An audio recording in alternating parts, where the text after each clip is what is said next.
Most models of reality start with matter, with things, with objects. What is solid is assumed to be primary. Form creates function. Brain produces thought. But what if that's backward? What if the field comes first? That is the foundation of Rupert Sheldrake's theory of morphic fields. Not metaphor. Not poetic language. A literal, invisible, informational structure that shapes matter, behaviour, and even thought based on resonance and repetition. Sheldrake calls it morphic resonance. The idea is this: once something happens, it becomes easier for it to happen again. Not just for you, but for others too. Habits, biological forms, emotional reactions, cultural memory, these do not live solely in the body or the brain.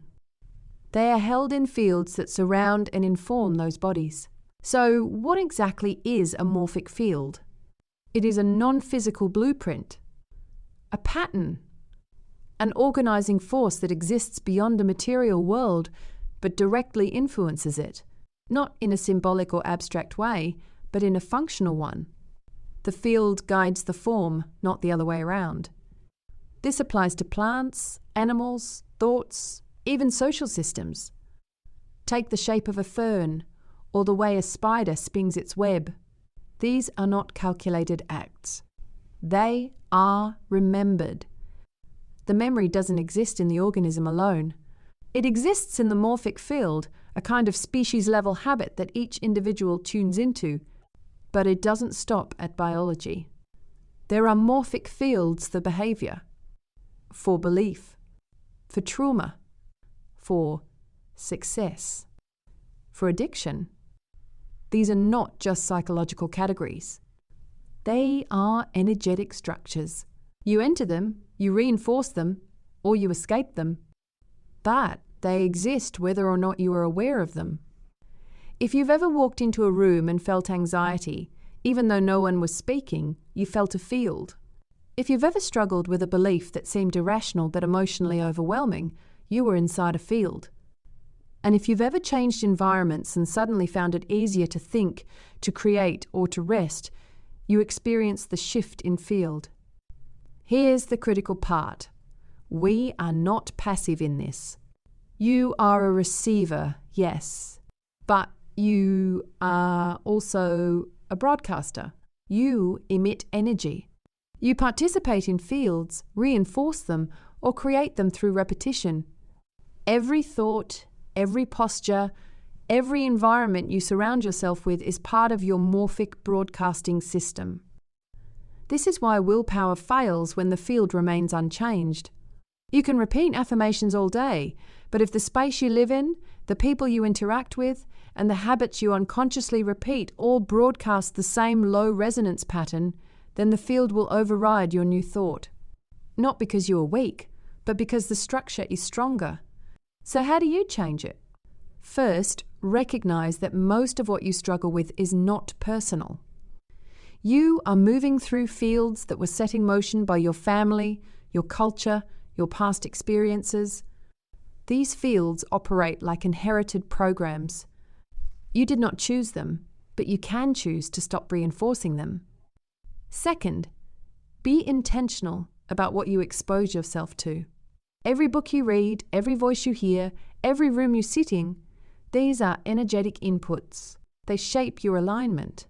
Over time, they change your resonance. Choose wisely. Third, become a conscious broadcaster. Use symbol, sound, ritual, posture, repetition.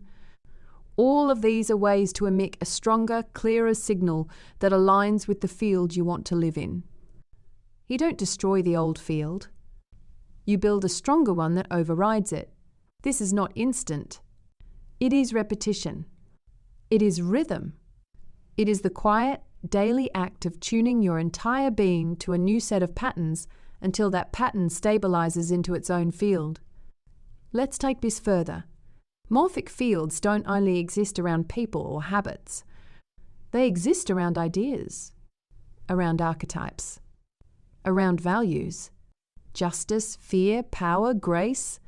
These are not abstract. They are energetic structures. When you step into a deep ritual or devotional act, you are entering a larger field.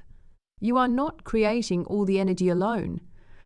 You are sinking into an existing container.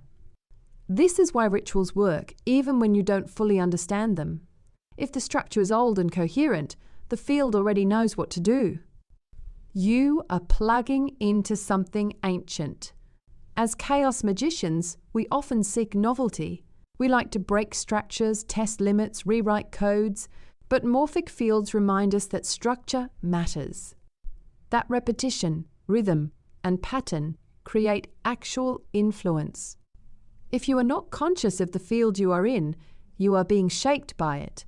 It does not matter how intelligent you are or how powerful your intent may feel. If the morphic field around you is filled with fear, lack, or confusion, then that will become the dominant influence. You must shift the field first. And how do you know it is shifting? You will feel less resistance. You will begin to receive different feedback. Ideas that once felt impossible will begin to feel obvious. People will respond to you differently. Your body will start to relax in situations that used to trigger you. These are all signs that the field is realigning. So the next time you feel stuck, don't just change your mindset. Don't just force a new goal. Ask yourself, what field am I inside? And if it no longer serves you, begin the process of transmission. Change your rituals. Change your space. Change your inputs. You are not just a thinker. You are a signal tower. And reality, over time, bends toward the field you stabilize.